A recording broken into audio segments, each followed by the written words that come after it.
Panawagan, pampabalisa para sa taong nang-iwan sa iyo. Hello mga guys, kumusta kayo? Panibagong araw, panibagong video na naman tayo. And sa araw na ito ay isa na namang video ang aking tutulot sa inyo na simpleng gabay o simpleng pamamaraan na makakatulong sa atin. At bago ang lahat, gusto ko lang mag-disclaimer sa mga taong hindi naniniwala at hindi gusto ang mga kagaya nitong video. Please skip this video and maghanap kayo ng videos na gustong gusto nyo dahil ang video na ito ay para lamang ito sa mga taong naniniwala and gusto mag-try. Sa lahat po ng mga nagko-comment dito sa aking video dito sa loob ng aking channel, mag-ingat sa lahat ng mga nagre-reply sa inyo na dinadala kayo sa kanilang WhatsApp, Imo app upang makaiwas po tayo sa scam. Ngayon po, ituturo ko sa inyo paano siya mababalisa at babalik ito sa inyo. Ito ay gawin mo sa taong nang iwan sa inyo na hindi mo naman alam kung ano ang kasalanan mo. Yung tipong hindi mo alam ang rason kung bakit kanya biglang iniwan. Ito ay gawin mo kahit ilang buwan na kayong hindi nagkasama, or kahit na hindi naman kayo hiwalay, pwede mo itong gawin sa kanya para siya ay mabalisa at uuwi sa inyong pamamahay. So, dito is kailangan natin ng ating gagamitin, is kailangan mo lamang dito ng damit ng inyong partner. So, kung magtatanong ka anong klaseng damit, so damit po pwede siyang nalabhan and pwede rin po na nasuot na niya. So, wala pong problema kung ito ay nalabhan mo na, basta ito ay kanyang damit na nasuot niya na o nagagamit niya na. So, ayun po, yun lamang ang ihanda natin at isang kandila.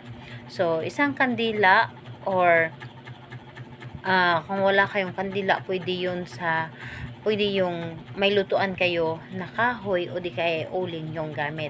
So, ayun, kailangan lang din na alam mo sa iyong sarili na gustong-gusto mo itong gawin. Alam mo na gusto mo siya mabalisa at pabalikin at hindi ka nagdududa sa inyong dapat na gawin. So, kapag ready ka na, pwede mo na itong simulan. So, ang gagawin mo lamang dito, napakadali. Kung ikaw ay may kandila, magsindi ka lamang ng kandila. And sa kandila naman, kahit anong klaseng kandila, pwedeng bago and pwede po na gamit na. So, kahit anong kulay, pwede, wag lang yung itim. So, wag lang yung itim. So, ayun, kandila, sindihan mo at ilagay mo ito sa iyong harapan. Kapag nasindihan na ang kandilang ito, ang damit na ito ay iyong papainitan lamang. Kumbaga, iganon-ganon mo lamang ito sa kandila. And kailangan mapapainitan ang kanyang damit. And ayun, paulit-ulit mo nasasambitin ang kanyang pangalan at apelyido at mababalisa ka hanggat hindi ka babalik sa akin. So, ayun, 7 bisis mong tatawagin yung kanyang pangalan at apelyido at mababalisa ka hanggat hindi ka babalik sa akin. So, ganunin lang ninyo ang gawa. So, kailangan napapainitan ang kanyang damit. And kung wala kayong kandila, kung meron kayong lutuan na kahoy o di kay uling, mas maganda na mapapausukan ito doon.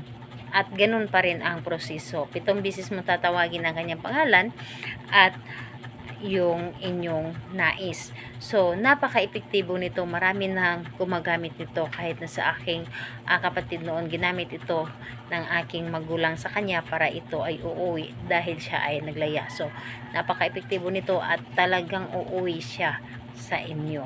So, dito po is kahit anong araw naman pwede mo itong gawin.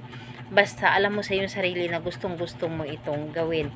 And pwede po na araw-araw mo din itong gawin sa kanya hanggat hindi pa siya umuwi. So, ayun. Pagkatapos mong gawin ito, napapainitan, itago mo lamang itong damit niya kung saan mo ito dating nilalagay. Salamat po sa inyo. Bye-bye everyone. God bless us all.